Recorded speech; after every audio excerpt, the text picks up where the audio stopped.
اپنے آپ کو جہنم سے اور اپنے گھر والوں کو جہنم سے بچانے کے لیے صحیح العقیدہ مسلمان ہونا ضروری ہے۔ دیکھیے، جہنم سے دائمی طور پر اپنے آپ کو بچانے کے لیے صحیح العقیدہ مسلمان ہونا اولاً ضروری ہے، پھر صالح الایمان ہونا ضروری ہے۔ بہت اچھے سے صحیح العقیدہ مسلمان ہونا ضروری ہے اور صالح الایمان، صالح الاعمال، صحیح عمل والا ہونا بھی ضروری ہے، تب جا کر کے دائمی طور پر آپ جہنم سے بچیں گے۔ اور جزوی طور پر جہنم سے، دائمی طور پر نہیں، جزوی طور، اور صرف اگر آپ جنت ہی جانا چاہتے ہیں مگر جہنم کا مزہ چکھ کر کے، تو ایسے لوگوں کا وہی حال ہے جو ایمان جن کا ٹھیک تو ہے، صحیح العقیدہ مسلمان تو ہے مگر اعمال خراب ہے۔ یاد رکھیے، اگر آپ کا عقیدہ بھی صحیح، آپ کے اعمال بھی صحیح، تو رب تبارک و تعالیٰ اپنے فضل سے سیدھے جنت بھیجے، جہنم جانے کی نوبت نہیں آئے گی۔ لیکن عقیدہ اگر صحیح ہے مگر اعمال گڑبڑ ہیں، جیسے بے نمازی ہیں، بدگو ہیں، جغل خور ہیں، جھوٹ بول رہے ہیں اور دیگر گناہ آپ کے اندر ہے، یعنی عقیدہ درست ہے مگر عمل ٹھیک نہیں ہے، تو یاد رہے ڈائریکٹ جنت نہیں جا پائیں گے آپ۔ رب تبارک و تعالیٰ اپنے عدل کے بنیاد پر آپ کو گناہوں کی سزا کاٹنے کے لیے جہنم بھیجے گا۔ ہاں، اگر رب تعالیٰ چاہے کہ آپ کے گناہوں کو معاف کر دے تو معاف کرنے کے بعد جا سکتے ہیں آپ، ڈائریکٹ ناممکن نہیں ہے۔ لیکن بدعملی کی جو سزائیں ہیں رب تعالیٰ عدل فرمائے گا تو آپ کو ان بدعمالیوں کی سزا کاٹنے کے لیے جہنم جانا پڑے۔ اولاً اپنے آپ کو جہنم سے کامل طور پر بچانے کے لیے، یعنی بالکل ہی آپ اگر جہنم نہیں جانا چاہتے، کوئی نہیں چاہتا ہے، تو آپ کو صحیح العقیدہ مسلمان ہونا ہے، ساتھ ہی صالح الاعمال مسلمان ہونا ہے۔ عقیدہ بھی صحیح ہو، آپ کا عمل بھی صحیح ہو، عمل میں کوئی خرابی اور گڑبڑی نہ۔ الحمدللہ اہل سنت و جماعت کے افراد عقیدے میں تو بہت مضبوط ہیں، ہمارا عقیدہ صحیح ہے، عقیدے کے ہم سچے ہیں، مگر اعمال میں دیکھیے کتنی خرابیاں ہیں۔ کیا ان اعمال کی بنیاد پر رب تبارک و تعالیٰ عدل فرمائے گا تو آپ کو جہنم نہیں بھیجے گا سزا کاٹنے کے لیے؟ جہنم کے بارے میں معلوم ہے جہنم میں ہوگا کیا؟ اس تفصیل میں جاؤں گا، بڑی بات لمبی ہوگی۔ المختصر یہ کہ قرآن کریم کی جس آیت کی میں نے تلاوت کی، رب تعالیٰ نے دو ذمہ داری دی ہے، اپنے آپ کو بھی جہنم کی آگ سے بچاؤ، اپنے گھر والوں کو بھی جہنم کی آگ سے بچاؤ۔ جہنم کی آگ سے بچانے کے لیے صالح الاعمال ہونا بھی ضروری ہے، صالح الاعتقاد ہونا بھی ضروری ہے۔ آج سوشل میڈیا کا دور ہے، فیس بک کا دور ہے، انسٹاگرام کا دور ہے، واٹس ایپ کا دور ہے۔ آج ایک بدعقیدگی کی بعد صبح پیدا ہوتی ہے، صبح جنم لیتی ہے، دوپہر کو وہ جوان ہوتی ہے، اور شام ہوتے ہوتے علامہ ارشد القادری کی زبان میں ہماری آبادیوں کے لیے آزار بن جاتی ہے، دردناک آزار۔ آپ دیکھ نہیں رہے ہیں بدعقیدے آج سوشل میڈیا میں اپنی بدعقیدگی پھیلانے میں مصروف ہیں۔ میں نوجوانوں سے گزارش کروں گا، آج کے اس پرفتن ماحول میں، اس پرآشوب ماحول میں آپ پر سب سے زیادہ خطرہ ہے۔ آپ دل کے بڑے نرم ہیں، آپ دل کے بڑے بھولے والے ہیں، کوئی بھی آ کر کے آپ کے دل پر قبضہ کر لیتا ہے، اس لیے آپ چوکنا رہیں، چوکنا۔ بدعقیدوں کی کلپس نہ سنا کریں، وہابیوں کی کلپس نہ سنا کریں، دیوبندیوں کی کلپس نہ سنا کریں۔ ہر ایسا ویڈیو، ہر ایسا آڈیو جس میں بدعقیدگی ہے، جس میں شان رسالت میں توہین ہے، شان الوہیت میں توہین ہے، ایسے کلپس کو فوراً نظر انداز کریں، اس کو پورے سننے کی کوشش نہ کریں۔ آج دیکھ رہے ہیں حالات کیا ہے، رب ذوالجلال کی شان میں جو توہین ہو رہی ہے وہ ہو رہی ہے۔ آقا کریم رؤوف الرحیم صلی اللہ علیہ وسلم کی شان میں جو بدگوئیاں آئے دن ہو رہی ہے وہ آپ سن رہے ہیں، صحابہ کی شان میں جو بدگوئیاں ہوئی وہ آئے دن سن رہے ہیں۔ آپ حضرت امیر معاویہ رضی اللہ تعالیٰ عنہ جو جلیل القدر صحابی ہیں، ان کی شان میں نام نہاد مولائی آج جو ادھم مچا رہے ہیں وہ آپ دیکھ رہے ہیں۔ اس لیے اس پرفتن دور میں آپ کو ہر ظالم سے بچنے کی ضرورت ہے، وہابیوں سے بھی بچنا ہے، بدعقیدوں سے بھی بچنا ہے، اور نام نہاد خانقاہ کے لوگ جو آج نافذیت پھیلا رہے ہیں، جو حضرت امیر معاویہ کی شان میں گستاخیاں کر رہے ہیں، ایسے خانقاہ والے سے بھی بچنا ہے اور ان سے بچنے کی دوسروں کو تاکید بھی کرنی ہے۔ بے شک حق ہے۔ حضرات، اصحاب صفہ کے چبوترے سے لے کر آج کے ہمارے اس پنڈال اس وقت تک جو عقیدہ ہم تک اسلاف کے ذریعے پہنچا ہے شان الوہیت کے بارے میں، وہ یہی ہے کہ خالق حقیقی رب ذوالجلال کی ذات ہے، اللہ ایک ہے، وہ وحدہ لا شریک ہے، عبادت کا مستحق صرف اور صرف وہی ہے، واجب الوجود صرف وہی ہے۔ اللہ کی ذات کے علاوہ باقی جتنا ہے ذات و صفات کے علاوہ سب کے سب مخلوق ہیں، سب کے سب اللہ کے پیدا کرنے سے ہمارے سے وجود میں آئے ہیں۔ ان میں سے کوئی بھی ولی، کوئی بھی نبی، کوئی بھی پیر عبادت کا مستحق نہیں، اور نہ کوئی اللہ کے علاوہ کوئی نبی، کوئی ولی، نہ کوئی بھی بڑا سے بڑا معظم دینی واجب الوجود ہے۔ ہمارے سنت و جماعت کا عقیدہ یہی ہے، ہم کسی نبی کو، کسی ولی کو، کسی پیر کو، کسی کو خدا نہیں مانتے، نہ کسی کو سجدہ کرتے ہیں، نہ کسی کو عبادت کے مستحق سمجھتے ہیں، نہ کسی کو واجب الوجود مانتے ہیں۔ اللہ کی ذات واجب الوجود ہے، باقی کائنات میں کوئی واجب الوجود نہیں۔ مستحق عبادت صرف اللہ تعالیٰ، باقی کائنات میں کوئی مستحق عبادت۔ یہی نا عقیدہ سنیوں کا ہے، یہی نا عقیدہ آپ رکھتے ہیں۔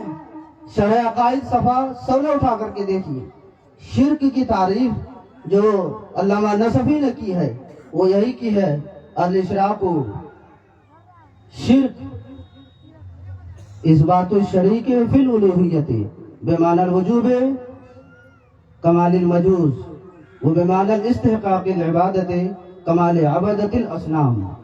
شرک الوہیت میں کسی کو اللہ کے شریک کرنا ہے، الوہیت میں شریک کرنے کا دو مفہوم، واجب الوجود کسی کو ماننا یا کسی کو مستحق عبادت ماننا۔ مجوسی کے یہاں دو خدا ہیں، مجوسیوں کے یہاں ان کے تصور کے حساب سے وہ دو خدا مانتے ہیں، ایک خالق خیر، ایک خالق شر۔ خالق خیر کو وہ یزدہ کہتے ہیں اور خالق شر کو وہ اہرمن کہتے ہیں۔ تو وہ واجب الوجود اللہ کے علاوہ دو مانتے ہیں، اس لیے مجوسی مشرک ہیں، دائرہ اسلام سے خارج۔ اور یہ بتوں کے جو پجاری ہیں، یہ رام ہے، کرشن ہے، کیا کیا ہے، اس کو عبادت کے مستحق سمجھتے ہیں، اس لیے یہ بھی مشرک ہیں، دائرہ اسلام میں نہیں۔ تو شرک تو نام صرف کیا ہے، اللہ تعالی کے علاوہ کسی کو کوئی عبادت کا مستحق سمجھ لے وہ مشرک ہوگا، اللہ کے علاوہ کسی کو واجب الوجود مان لے وہ مشرک ہوگا۔ اس کے علاوہ جو آج شرک کا مفہوم پھیلایا جا رہا ہے، نوجوانوں کے ذہن کو منتشر کیا جا رہا ہے، سنیوں پر شرک کے فتوے لگائے جا رہے ہیں، وہ شرک نہیں ہے، انہوں نے توحید کو شرک کہنے کا نام دے دیا ہے۔ دیوبندیوں کے یہاں، وہابیوں کے یہاں تعظیم نبی کو شرک کہا جا رہا ہے، تعظیم نبی شرک نہیں ہے، یہ تو قرآن کی تعلیم اور حدیث کی تعلیم ہے۔ اور تعظیم صحابہ کو شرک کہا جا رہا ہے، تعظیم اولیاء کو شرک کہا جا رہا ہے۔ شرک تعظیم نبی کا نام نہیں، شرک تعظیم اولیاء کا نام نہیں، شرک تعظیم صحابہ کا نام نہیں ہے۔ شرک صرف اور صرف الوہیت میں، یعنی واجب الوجود کے معنی میں اور عبادت کے استحقاق کے معنی میں اگر کسی کو شریک کیا جائے تو بے شک حق ہے۔ آج حالات کیا ہیں؟ آج کوئی نبی کی تعریف کر رہا ہے، کلپس آ رہی ہے کہ دیکھو یہ سنی لوگوں کو انبیاء کا مرتبہ اٹھا کر کے اللہ تک لے جا کر کے ملا دے رہا ہے۔ ایسا لگ رہا ہے کہ انہوں نے یہ انچی پیٹ سے رب تبارک و تعالیٰ کا مقام ناپ کر کے رکھا ہے۔ یہ بات تو وہی کہے گا نا جو کہے کہ یہ لوگ نبی کی اتنی تعریف کرتے ہیں کہ اللہ سے ملا دیتے ہیں، یہ کون کہے گا؟ جس نے اللہ کا مقام دیکھا ہو، جس نے اللہ کا مقام ناپا ہوا ہو، جس نے اللہ کے مقام کو جانتا ہو، وہی نہ کہے گا۔ اصل میں ان کی توحید کا عقیدہ خود ہی خراب ہے. نعرہ تکبیر. ان کی توحید خود ٹھیک نہیں ہے. خود یہ توحید کے عقیدے میں بالکل غلط ہے اور وہ اعتراض کرتے ہیں اہل سنت پر. یاد رہے اہل سنت کا عقیدہ توحید کے حوالے سے یہ ہے کہ ہم رب تبارک و تعالیٰ کا مقام و مرتبہ غیر محدود مانتے ہیں. ہم یہ مانتے ہیں کہ رب کا جو مقام ہے وہ غیر محدود ہے. رب کے مقام کا کوئی اندازہ لگا ہی نہیں سکتا ہے. بہت اچھے سبحان اللہ. نعرہ تکبیر. نعرہ رسالت. مسلک اعلی حضرت. مذہب اسلام. بہت اچھے. بہت. میں اس ٹاپک کو اس لیے اٹھایا ہوں کہ آج ہمارے اسکول کے نوجوان اور ہمارے اور دیگر نوجوان جو رات دن موبائل میں لگے ہیں بدعقیدوں کی کلپس کو سننے کے بعد ان کے ذہن منتشر ہو رہے ہیں. میرے پاس خود بنگلور میں اتنے سوالات آتے ہیں نوجوانوں کے, کالج کے بچوں کے, اسکولوں کے بچوں کے, جواب دیتے دیتے تھک جاتے ہیں. یہی بدعقیدوں کی کلپسوں کا نتیجہ ہے. اس لیے میرے علاقے کے یہاں بیٹھنے والے جو نوجوان ہیں کان کھول کر کے سنو. اولاً بدعقیدوں کی کلپس نہ سنا کرو, اور اگر سنتے ہو تو علماء اہل سنت سے پھر جو ہے اس کی جانچ کر لیا کرو, تب ذہن بدلو. یوں ہی ان کی بات سن کر کے اپنا ذہن بدلا نہ کرو, اپنا عقیدہ بدلا نہ کرو. ہمارا عقیدہ وہی عقیدہ ہے جو صحابہ کا عقیدہ تھا. ہمارا عقیدہ وہی ہے جو انبیاء کرام سے آج تک چلا آ رہا ہے. امام احمد رضا نے کوئی نیا عقیدہ کرا نہیں ہے. اعلیٰ حضرت امام اہل سنت مجدد دین ملت نے وہی عقیدہ دیا ہے جو انبیاء کا عقیدہ تھا, جو صحابہ کا عقیدہ تھا, جو تابعین کا عقیدہ تھا, جو تبع تابعین کا عقیدہ تھا. کتابیں اٹھا کر کے دیکھ لو, سارے عقائد قرآن حدیث کے لے کے ایک عقیدہ بھی امام اہل سنت کا الگ. نعرہ تکبیر. نعرہ رسالت. مسلک اعلی حضرت. فیضان اعلی حضرت. بہت اچھے سبحان اللہ. آج کہا جا رہا ہے اگر کوئی کسی سے خیریت پوچھے کیا حال ہے, بولے اللہ اس کے رسول کا کرم ہے, تو بولتے دیکھو مشرک ہو گیا. اللہ کا کرم تو ٹھیک ہے مگر رسول اللہ کا نام تم نے کیوں جوڑا؟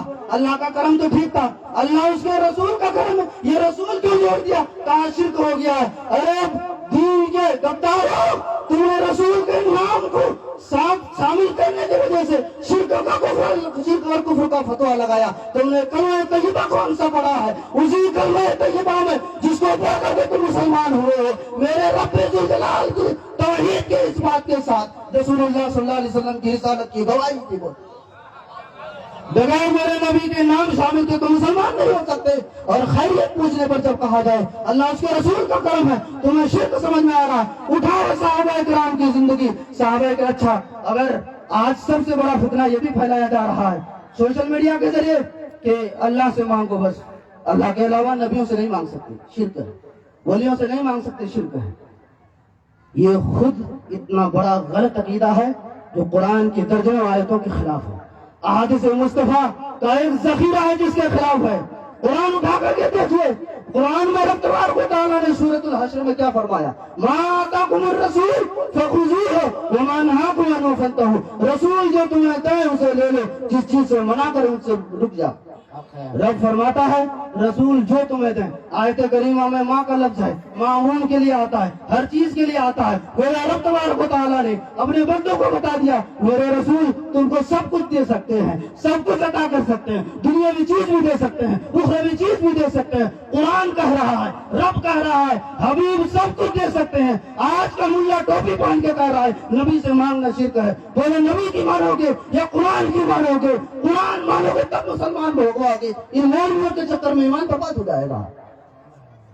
صحابہ کرام نے اس آیت پر عمل کر کے دکھایا بھی. صحابہ نے دنیاوی چیز بھی مانگی نبی کریم صلی اللہ علیہ وسلم سے, اخروی چیز بھی مانگی. حضرت ابو ہریرہ صحیح بخاری کی حدیث سے اٹھا کر کے دیکھیے, اور ابھی بات پڑھنے کا وقت نہیں ہے. حضرت ابو ہریرہ کو اخیر عمر میں نسیان کی بیماری لاحق ہونے لگی. بارگاہ رسالت میں حاضر ہوئی, جا کر کے عرض کیا یا رسول اللہ مجھے بھولنے کی تھوڑی بیماری ہو گئی. میرے نبی یہ نہیں فرماتے ہیں مجھ سے یہ امامت شرک ہو جائے گا. میرے نبی نے فرمایا ابو ہریرہ چادر پھیلاؤ. حضرت ابو ہریرہ نے چادر پھیلائی. میرے نبی نے ایسے دونوں ہاتھوں کو لب بنا کر کے ایسے حضرت ابو ہریرہ کی چادر پر ڈال دیا اور فرمایا ابو ہریرہ چادر اوڑھ لو. حضرت ابو ہریرہ نے چادر اوڑھ لی. فرماتے ہیں اس واقعہ کے بعد فما نسیت قط, میں نے کوئی حدیث کبھی بھولی نہیں.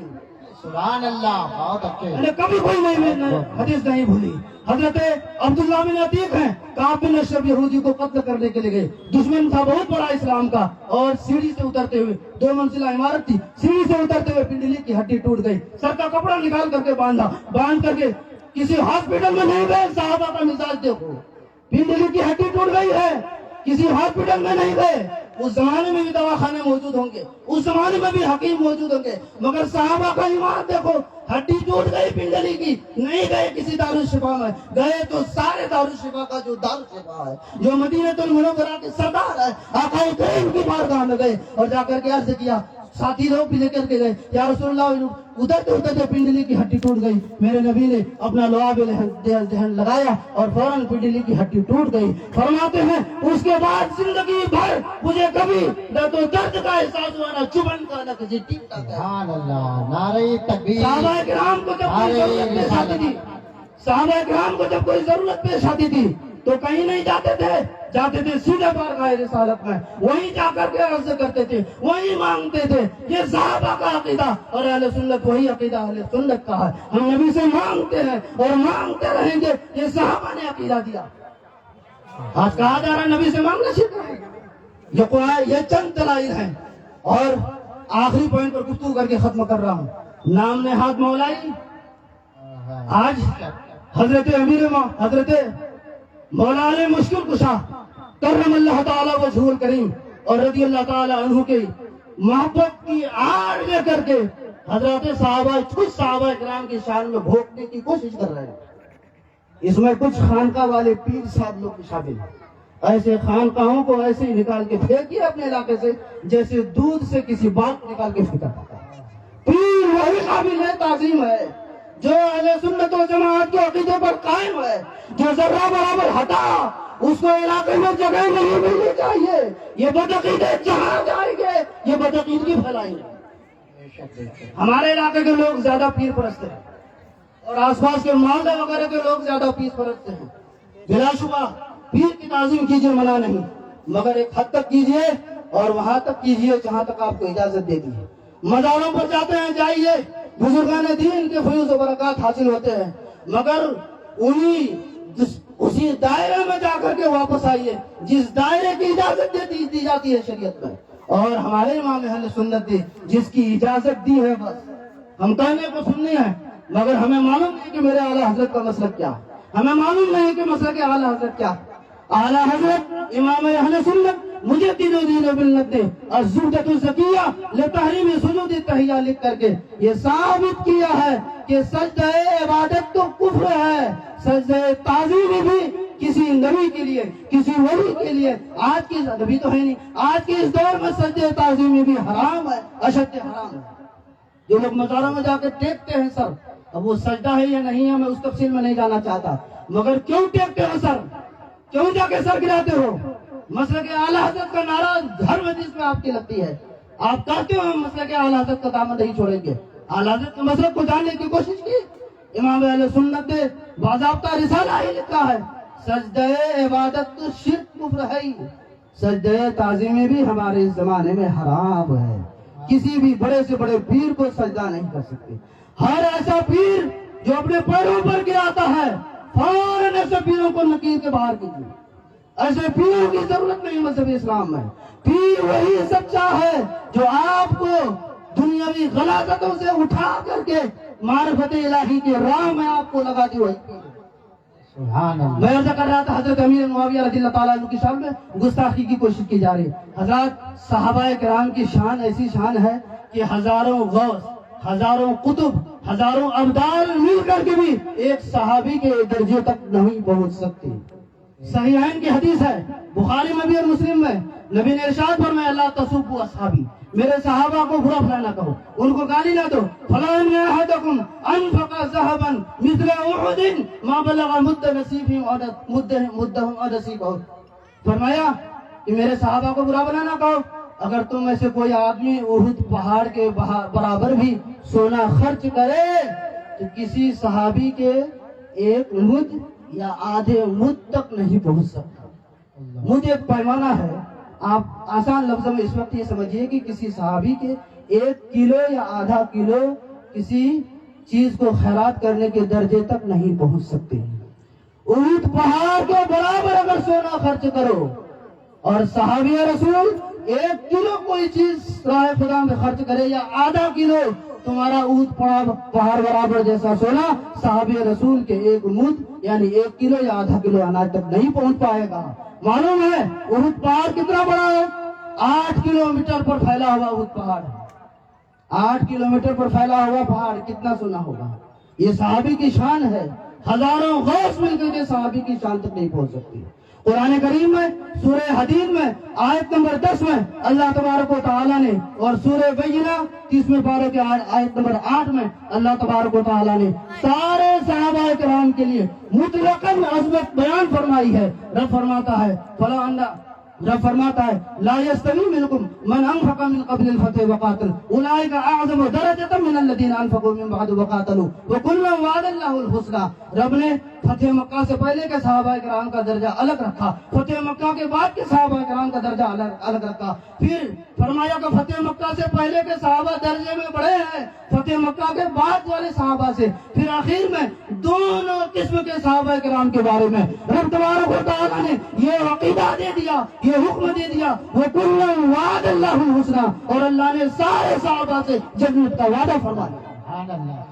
اس عموم میں، اس اطلاق میں حضرت امیر معاویہ بھی شامل ہے. لہذا جو بھی حضرت امیر معاویہ کی شان میں گستاخی کر رہا ہے، انہیں گالی گلوچ کر رہا ہے، وہ قرآن کی سورہ حدید کی آیت نمبر 10 کے مخالف ہے. جو قرآن کا مخالف ہوگا وہ مسلمان نہیں، جو مسلمان نہیں ایسے وہ آبادی میں آنے گا. اور فرمایا رضی اللہ عنہ ورضوان ہو، اللہ ان سے راضی ہے اور وہ اللہ سے راضی جن کی رضامندی کی اللہ نے گواہی دے دی. ایسوں کو برا بھلا کہنا یہ اسلام والوں کا شان سوا نہیں ہو سکتا. آج بہت گندگی پھیلائی جا رہی ہے. بنگلور کی سرزمین میں آپ نے دیکھا اسی سلسلے میں شاید مناظرہ طے ہوا. یہ سنی کہلانے والے لوگ اس جانب بڑھ رہے ہیں اور یہ سب کے سب مولا علی کا نام لے کر کے اس چور گلی میں گھسنے کی کوشش کر رہے ہیں. بلا شبہ مولا علی ہمارے سر کے تاج ہیں. فتاوی رضویہ اٹھا کر کے دیکھیے، اعلیٰ حضرت امام اہل سنت نے واضح طور پر حضرت علی رضی اللہ تعالیٰ عنہ اور مولا علی کے بارے میں بتا دیا. فرمایا فرق مراتب بے شمار، حق بدست حیدر کرار، معاویہ بھی ہمارے سرکار، تان ان پر بھی تارے حجار. فرما دیا کہ بلا شبہ حضرت مولا علی کی شان بہت بلند ہے. مولا علی اور حضرت امیر معاویہ کے درمیان جو کچھ ہوا وہ ان صحابہ کا اجتہاد تھا. اجتہاد میں حضرت امیر المومنین مولا علی کرم اللہ تعالی وجہہ الکریم حق پر تھے. مولا حضرت امیر معاویہ سے خطا اجتہادی واقع ہو گئی. یاد رہے جب دو مجتہد اجتہاد کرتے ہیں، ایک درستگی تک پہنچ جاتا ہے، دوسرے سے خطا اجتہادی واقع ہو جاتی ہے، تو دونوں پر کوئی طعن و تشریح کی اجازت نہیں. جو درستگی تک پہنچ گیا ان کو 2 ثواب ملتا ہے، جن سے خطا اجتہادی واقع ہو گئی ان کو پھر بھی خطا ہونے کے باوجود بھی ان کو 1 ثواب ملتا ہے. سبحان اللہ. مولا علی کے درمیان اور حضرت امیر معاویہ بس لاسٹ ہے. حضرت امیر معاویہ کے درمیان جو کچھ ہوا ان دونوں نے اپنی اجتہادی صلاحیت جو اللہ نے دی تھی وہ استعمال کیا. اصل میں حضرت مولا علی کرم اللہ تعالیٰ وجہہ الکریم حضرت عثمان غنی کے قاتلین کو سزا دینے کے سلسلے میں تھوڑی تاخیر کر رہے تھے. تاخیر کرنے میں حکمت تھی کہ معاملہ بہت پیچیدہ تھا. فوراً اگر قاتلین کو اگر فوراً سزا دی جاتی تخت پر بیٹھتے ہی، تو نیا جب تخت پر بیٹھتا ہے کنٹرول نہیں ہو پاتا ہے. تو کسی حکمت کے تحت، انہی حکمتوں کے تحت مولا علی قاتلین حضرت عثمان غنی کو سزا دینے میں دیر کر رہے تھے. اور حضرت امیر معاویہ یہ سوچ رہے تھے کہ خلیفہ سوم اتنے جلیل القدر خلیفہ کے قاتلین کو فوری سزا دینا چاہیے، اس میں تاخیر کیوں کر رہے ہیں، کیوں تاخیر ہو رہی ہے؟ تو یہ جلدی قاتلین کو سزا دینے کی رائے رکھتے تھے. مولا علی کرم اللہ تعالیٰ وجہہ الکریم یہ سوچے ہوئے تھے کہ ابھی تو تازہ کرسی خلافت پر بیٹھا ہوں، ابھی سے فوراً اگر قاتلین کو سزا دوں تو معاملہ اور درہم برہم ہو جائے گا، تھوڑا حالات قابو میں آ جائیں پھر میں ان کو سزا دیتا ہوں. یہ دونوں کی اجتہاد تھی. اس میں مولا علی حق پر تھے. حضرت امیر معاویہ سے خطا اجتہادی ہو گئی. مولا علی کو 2 ثواب ملا، حضرت امیر معاویہ کو 1 ثواب ملا. اٹھائیے صحیح مسلم، امام بخاری نے صحیح بخاری میں حدیث تخریج فرمائی. صحیح بخاری کون کتاب ہے؟ قرآن کریم کے بعد سب سے صحیح ترین کتاب، اصح کتب بعد کتاب اللہ تعالی. اب حضرت عمرو بن عاص سے مروی ہے، وہ کہتے ہیں میں نے نبی کریم صلی اللہ علیہ وسلم کو فرماتے ہوئے سنا، اذا حکم الحاکم فاجتہد ثم اصاب فلہ اجران واذا حکم الحاکم فاجتہد ثم اخطأ فلہ اجر. جب کوئی مجتہد اجتہادی صلاحیت کو بروئے کار لاتا ہے، پھر وہ اجتہاد کرتا ہے، اگر اجتہاد کرنے کے بعد درستگی تک پہنچ جائے تو ان کو 2 اجر ملتا ہے، اور اگر ان سے خطا اجتہادی واقع ہو جائے تو ان کو پھر بھی 1 اجر ملتا ہے. مولا علی کرم اللہ تعالی وجہ کریم اپنے اس اجتہاد میں 2 اجر کے مستحق ہو گئے، اور حضرت امیر معاویہ اپنے اجتہاد میں 1 اجر کے مستحق ہو گئے. اس لیے نہ تو ان پر تان جائز ہے نہ ان پر تان جائز ہے. آج جو بھی حضرت امیر معاویہ پر تان کر رہا ہے وہ مذہب اہل سنت سے خارج ہے، وہ قرآن حدیث کی ان تعلیمات سے باہر ہے. وآخر دعوانا الحمدللہ رب العالمین.